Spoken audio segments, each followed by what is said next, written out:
2025 is going to be a big battle around DEI among many other topics. And you probably saw the news today, but there are some companies like JP Morgan Chase, like Goldman Sachs, that are basically saying, we're going to continue our DEI initiatives and efforts.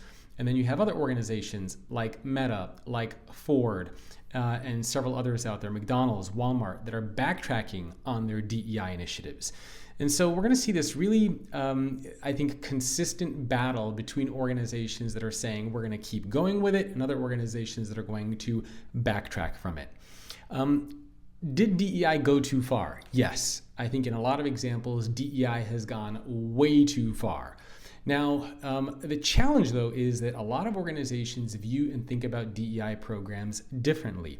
So, for example, in one organization, DEI programs might be having informal or formal quotas. However, in another organization, a DEI program might be hiring veterans.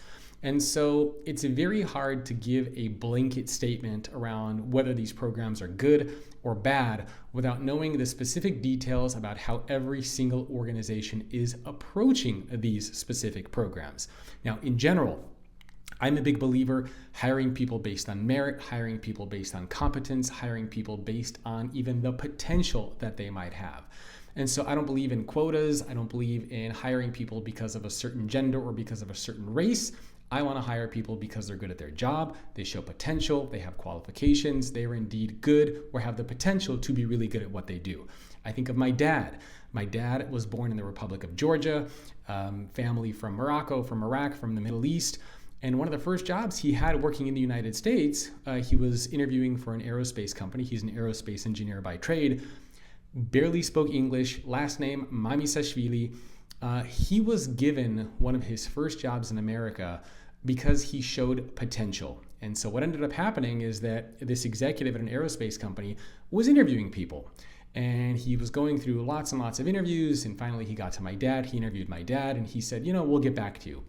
And my dad looked at him and he says, no, I want to know right now, did I get the job or not? Now imagine somebody saying this in broken English. And the guy across the table really liked my dad's initiative. He liked that he was showing that he wanted that job. And so he got that job, not because skin color, not because of anything else besides the fact that he showed potential. He showed that he wanted that job more than anybody else. And I think that is ultimately what is the most important inside of organizations. And when we talk about DEI programs and whether some of them went too far, yeah, there were a lot of programs out there where they were making employees feel guilty for being a certain race. I'm not a big fan of that. I think that's a terrible thing to do. However, if you were just to go into an organization and say, hey, everybody should feel welcome here, everybody should feel like they belong here, everybody should feel like they have a place here, everybody should feel like they have an equal opportunity here, I don't think anybody's going to disagree with that. However, when you start adding in different layers on top of that, people were very upset about different pronouns. People were very upset about having to go through training, having to feel guilty for being white or a certain race or gender. That kind of stuff is very divisive, and I think it causes far more harm than good. So I think this year and probably even next year, we're going to see this ongoing battle around DEI programs. Whatever you want to call it, I think that these things have gone too far. I think we do need to pull back on some of them and focus more on potential, on capability, on merit, and on talent. And if you want to give people a chance to work at your company, why not pay attention to not their race or their gender, but what they had to overcome? Maybe economic status, socioeconomic status, hardships that they had to go through to potentially overcome.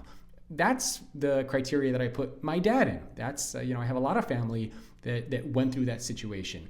And because they showed potential and initiative, they were given the opportunities and the roles that they were able to transform into successful careers and, of course, help, I was young at the time, but help me, my brother, my family going forward. That's my stance on it.